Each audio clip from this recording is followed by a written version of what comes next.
Is this some type of iris? We found it on the side of the road a few years ago, close to the Hatchie at Shirless, Tennessee. This is from Charlie right here in Middleton, Tennessee. Yeah.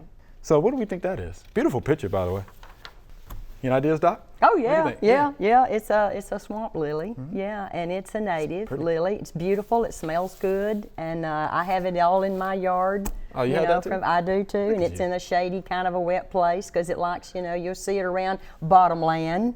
He said close to the Hatchie. So Hatchie Bottom, we know that there's all kind of wonderful and weird things that go on in Hatchie Bottom. So Heminocalis is the genus. It's in the Amaryllis family.